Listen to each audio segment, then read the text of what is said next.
Olá a todas e todos, estamos aqui em mais um CovaCast. Hoje estamos aqui com a presença do nosso amigo Rony Charles Lopes de Torres, que tem um currículo extenso, né, Hildary?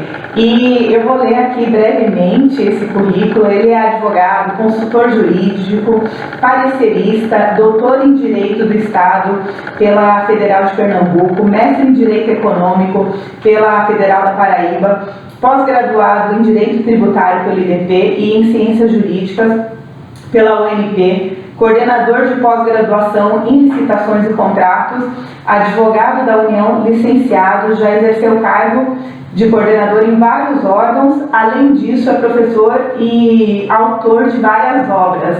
Falta fôlego para narrar esse currículo. Olha, eu diria, Janaína, que é o aluno mais famoso da turma de Direito de 99, a minha turma, e é o mais renomado, um administrativista de escola, e que dá hoje a honra da sua presença conosco. O Rony, que também já escreveu sobre o terceiro setor. A sua obra mais famosa no segmento é justamente sobre limites e controle, liberdade de controle, né, Rony? Sobre essa sua obra, terceiro setor, aqui uma área no escritório que é realmente relativa ao terceiro setor, que é uma área que eu e o Hildary se dedica a ela, e a gente vê que neste momento o terceiro setor ele está sob ataque. Não à toa a gente tem visto muitos questionamentos das emendas parlamentares, mas ao invés de questionarem os autores das emendas, começam a falar dos desvios, né? Existem matérias falando da farra das ONGs, e cada vez mais, quando tem esses escândalos, a atuação do poder público é de limitar, de começar a exigir mais controle nas organizações. E a gente sabe que a Constituição Federal, ela garante a liberdade de associação, a não interferência no controle da associação. Então, diante desse cenário, eu queria que você falasse um pouquinho da sua obra, o que a gente encontra nesse material e qual que é o seu diagnóstico, a sua leitura deste momento que o terceiro setor tem vivido no Brasil. Primeiramente, eu quero agradecer a oportunidade de estar aqui com vocês, né? Fazer apenas o apontamento que faltou, talvez o ponto mais importante do currículo, né? Ser amigo do Hildary. Eu tive a sorte de fazer o curso de Direito ao lado dele. Foi um grande amigo, um grande irmão, porque eu aprendi muito durante a faculdade, e inclusive depois. E criamos então um laço de fraternidade enorme. Ele me apresentou outros grandes amigos, como o Daniel, né? Nossas famílias são muito ligadas, né? Vi os filhos do Hildary crescer, até hoje tenho a todos eles como meus sobrinhos, e enfim, é uma grande alegria estar aqui com vocês. Faltou esse apontamento, que talvez seja o ponto alto do currículo. Sobre a obra do terceiro setor, quando eu escrevi, de 2007, 2008, justamente havia também um certo ataque ao terceiro setor. A verdade é que as entidades do terceiro setor no Brasil, elas são mal compreendidas. A sociedade brasileira talvez não compreenda bem a função, a importância do terceiro setor, talvez porque o desenvolvimento do terceiro setor aqui no Brasil ocorreu de forma diferente do que ocorreu em outros países, como os Estados Unidos, né, com uma participação muito forte do Estado no fomento. Talvez por isso se perca um pouco da grande relevância do terceiro setor para a sociedade brasileira. E naquele momento, quando eu estava escrevendo o livro, o grande debate, e por isso o nome, entre a liberdade e o controle, o grande debate envolvia justamente também a transferência de recursos públicos para as entidades, notadamente as OCIDs, né, que era o título mais utilizado à época para transferência de recursos ao terceiro setor.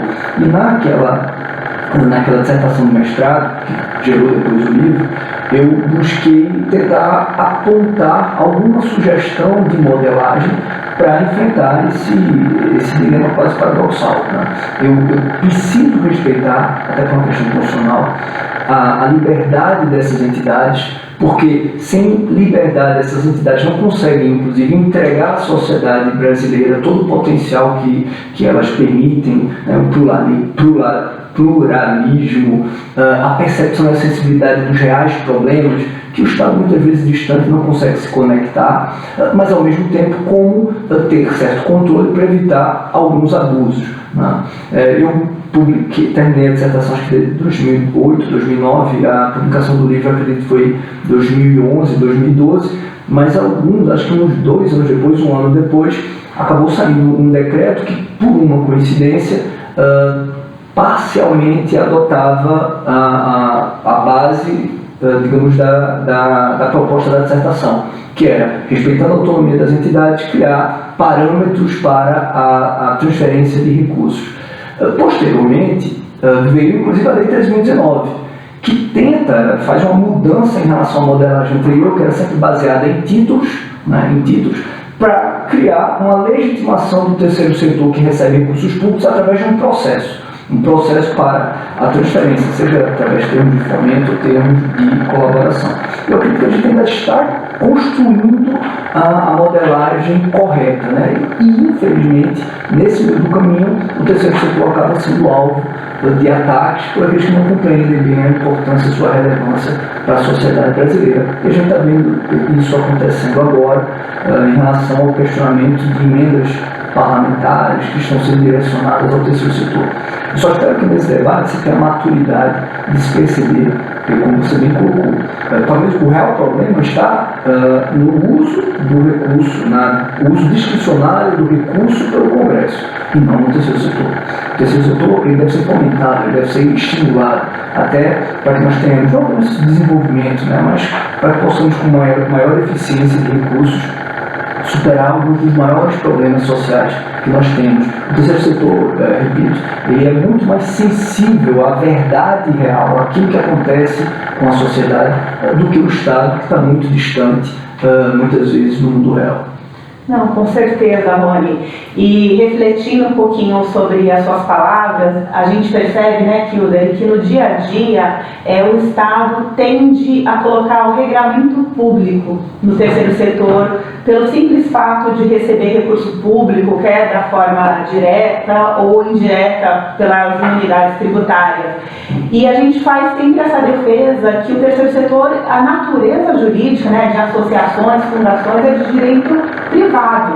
Não quer dizer que não haja necessidade de transparência, de prestação de contas, mas a gente precisa caminhar para um equilíbrio dessa obrigação de prestar conta, que está, inclusive, garantido, né, na Constituição Federal, mas sem desrespeitar a característica privada, porque a gente percebe que as empresas, por exemplo, não recebem o mesmo tratamento que o terceiro setor recebe, porque se a questão for repasse de recurso público, as empresas recebem e ninguém presta conta, é o serviço, toma lá da cá e pronto. Só que a gente vê que, independentemente do governo que esteja, esquerda, direita, o terceiro setor acaba sendo odiado odiado é uma expressão forte, mas a gente sabe que não tem o mesmo um carinho no tratamento pela relevância que é entregue à sociedade. E pensando nos 10 anos da Lei 3.019, que sem dúvida nenhuma é um marco, é onde a gente percebe que a sociedade civil organizada fala, olha, a lei atual não está, não nos atende, né, artigo 116 da lei de licitações, falar no que couber, não cabe em nada, né, fazer convênio para o terceiro setor, deixa ele só para a relação entre a administração pública. Mas a gente sabe que pouco evoluiu na 3.019 pelo Brasil afora. A gente sabe que no governo federal foi feito muito, mas a gente sabe que por conta de rupturas de governo deu uma paralisada e eles estão agora retomando essa agenda. Você que é consultor, né, de vários entes subnacionais, como que tem enxergado a implementação da 3.019? Este ano, né, houve uma alteração no decreto que regulamentou, justamente sensível a essa mudança em 10 anos e tentando resolver via normativa alguns problemas que ainda eram entraves, né? Perfeito, perfeitamente. Quando escrevi a minha dissertação, o livro ainda não tinha a Lei 3.019, né? A proposta do texto era justamente discutir esse aparente paradoxo, né? Eu preciso da liberdade e como é que eu crio um instrumento de controle que não prejudique essa liberdade, que acaba inclusive gerando dirigismo estatal. Se eu começar a gerar dirigismo estatal, eu perco a grande vantagem da existência do terceiro setor, que é essa sensibilidade a realidade que o Estado muitas vezes não tem. Né? E eu discutia isso e lembro que até, por indicação do Kilder, eu lembro que eu participei dos debates, à época, quando estava se discutindo na Câmara dos Deputados, o texto de 2019. E naquele momento, depois o texto até melhorou um pouquinho. Naquele momento, quando eu li, era 8,66 para o terceiro setor. Né? E até aproveitando o gancho aí de sua fala, a gente sabe que recentemente a 8,66 foi substituída por uma nova lei de licitação, que é posterior à lei 13.019, comemorando 10 anos da sua publicação. Existe na nova lei de licitação algo que vale a pena a gente citar em relação às entidades sem fins lucrativos e às entidades do terceiro setor? De alguma forma, a vivência da lei 13.019 influenciou a nova lei de licitação? A gente consegue perceber isso? Excelente pergunta. O que acontece? A Lei 14.133, em relação a convênios, instrumentos conveniais no geral, ela tem a mesma solução do artigo 116, bem colocou, que é o do que couber, né, para permitir que a legislação específica seja aplicada. Eventuais referências que existam à Lei 866 pela Lei 13.019, por uma regra da própria nova lei de licitações, elas têm que ser interpretadas como uma referência à nova lei de licitações. Então a plataforma é parecida, a diferença é que lá você tem um pouco mais de proteção ao pactuado, um pouco mais de proteção ao direito dos contratados. Isso pode gerar interpretações positivas interessantes para 13.019. Então você tem, por exemplo, um artigo muito disruptivo na Lei 14.133, o artigo 147, que impõe que mesmo diante da identificação de uma irregularidade, de uma ilegalidade no processo seletivo ou mesmo na contratação, durante a contratação, ele impõe que a invalidação seja exceção.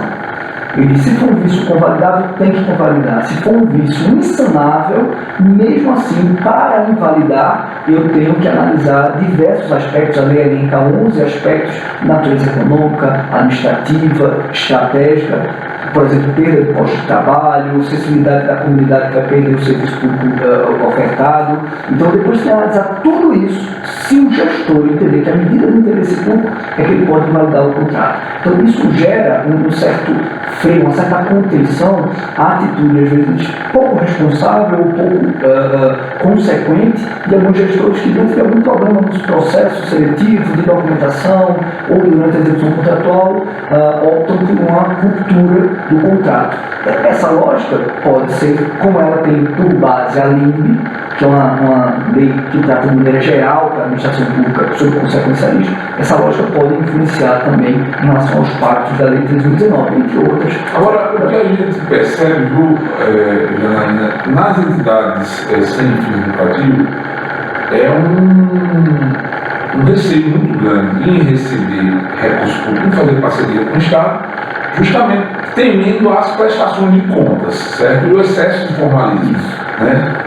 E algumas entidades, a gente trabalha muito com entidade filantrópica que goza da imunidade tributária e acaba preocupada que recebe o recurso público, faz uma parceria de um jeito, na hora que vem algum controle é de outro e acaba prejudicando toda a sua regularidade financeira, fiscal e a própria imunidade.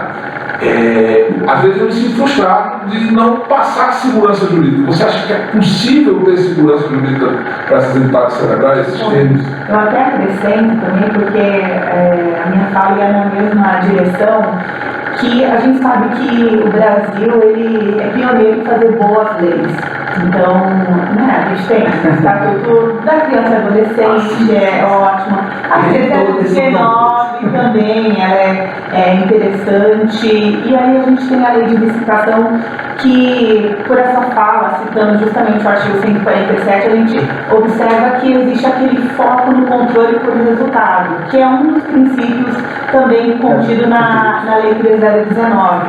Mas a gente sabe que os órgãos de controle, eles justamente farão, né, a análise da prestação de contas e eles não estão ainda direcionados por essa análise de controle.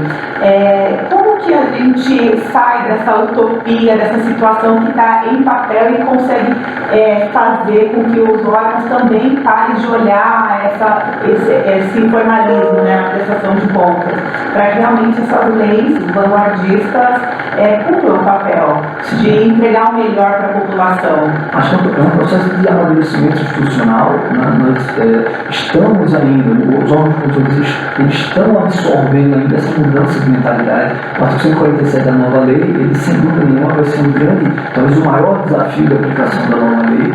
A lei 3.019 ela já aponta para esse sentido, não é questão formal, é sim o resultado da parceria que é o importante. A recente agora em 2024, a 11948, o decreto que fez a mudança, ele também reforça isso. O importante é o resultado, é o atendimento do resultado pela parceria. Eu acredito que vários órgãos de controle já estão mudando essa mentalidade para perceber que isso é importante. Eu já vejo isso, por exemplo, em acordos do TCU. Mas, voltando até àquela tua pergunta, né, a segunda pergunta, isso tem muito a ver, talvez, em relação a 2019, com um pouco avanço na sua aplicação prática. Né? Nós temos 10 anos da publicação da lei, houve um pequeno lapso para que ela começasse a ser executada por uma questão do Congresso. O Congresso acabou tendo um prazo para que a União, depois os Estados e municípios começassem efetivamente a aplicá-la, né, para que eles fossem obrigados a aplicá-la, mas em vários estados e municípios a aplicação da lei 3.019 ainda é parca, ainda é pequena. A ideia tentada pelo legislador de legitimar pelo processo, ela ainda é incita na grande parte das unidades da federação. E eu acho que isso é muito importante para o terceiro setor, porque, e aproveitando o gancho para falar de Kilder, né? Eu tratei sobre isso na época da dissertação, que o excesso de formalismo que se exigia lá no passado e que ainda continua se exigindo, ele acaba gerando um ambiente de seleção adversa, em que as verdadeiras entidades do terceiro setor, aquelas que realmente atuam, que estão lá na sociedade, nas comunidades mais carentes, atendendo aqueles que mais precisam, elas têm uma grande cláusula de barreira, que é o formalismo, para receber o fomento estatal. Né? E isso acaba sendo superado mais facilmente para algumas outras que não têm a mesma legitimidade social, mas que são criadas com uma estrutura formal para atender esses requisitos.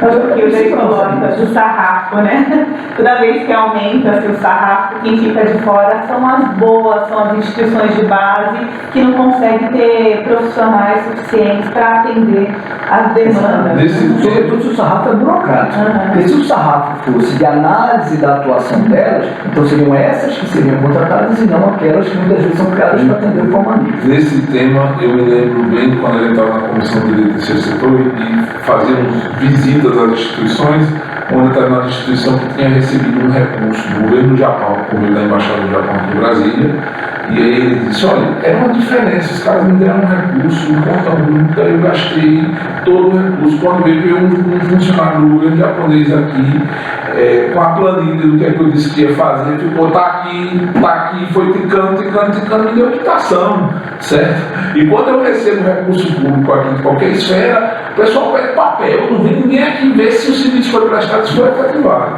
Mas eu lembro bem, amigo, aproveitando esse seu exemplo, de um amigo nosso comum, o Luiz, né, o Luiz Couto, uma vez ele me pediu para conhecer, apresentar algumas entidades. Eu lembro que eu conheci uma entidade que fazia um trabalho maravilhoso, apoiado por uma entidade católica italiana, né, da Igreja Católica Italiana, e fazia um trabalho maravilhoso.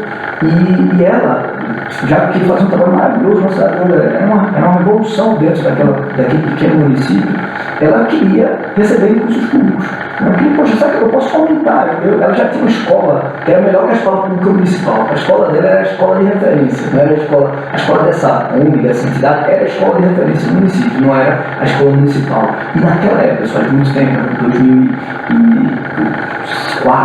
2004, ela já tinha aulas extras de balé, educação artística, literatura para os alunos. Fazia algo que a escola municipal não fazia, era uma referência. E ela disse, puxa, se eu desse recurso público, eu poderia ampliar e fazer mais ainda para mais crianças, mas ela não conseguia, porque ela não conseguia atender todo o formalismo que é exigido para as parcerias. Então, esse é um grande dilema que os órgãos de controle têm que perceber, que a legislação precisa cada vez avançar mais e a regulamentação para não gerar um ambiente de seleção adversa que afasta as verdadeiras e mais legitimadas entidades do terceiro setor e favorece, às vezes, algumas entidades que são formalizadas e conseguem atender com maior facilidade esse regime burocrático, mas que não tem a mesma legitimidade no mesmo atendimento. Meu amigo Rony, eu quero, em nome da COVAC, agradecer a sua presença. Fico convite para outros episódios. Esse é um tema realmente que a gente tem muito a debater, a aprender contigo. Dizer que não por acaso, quando a gente comemora os 10 anos da Lei 3.019, é um prazer trazer o Rony aqui para conversar conosco, e a felicidade também do segmento do terceiro setor, saber que agora tem o Rony disponível na atividade de consultoria, de assessoria, de qualificação. Dizer que seja bem-vindo, certo? Eu acho que é um grande reforço para o segmento do terceiro setor, ter a sua capacidade, a sua inteligência em direito administrativo e em direito do terceiro setor também a serviço das entidades. A gente fica mais tranquilo por saber que pode também recorrer a você. Obrigada, Rony, que apesar de ser flamenguista, a gente percebeu que está perdoado, porque ele faz a defesa do terceiro setor. Isso é um pecado imperdoável. Eu aguardo aqui também esse livro, fiquei curiosa para ler um pouco as suas conclusões e os direcionamentos. Fica aqui a indicação, pela editora Juspod. Ele já está esgotado, porque já faz um pouco tempo, mas eu estou trabalhando numa segunda. Na atualização, perfeito, Rony. Olha, eu só quero agradecer, muito obrigado, Daniel, Janaína, muito obrigado pelo convite, é uma honra. Os grandes especialistas, meu amigo querido, são vocês no terceiro setor, e se de alguma forma eu pude contribuir nesse podcast, eu agradeço muito, tá? E estou à disposição de vocês para outras entrevistas, outros encontros, tá bom? Muito obrigado.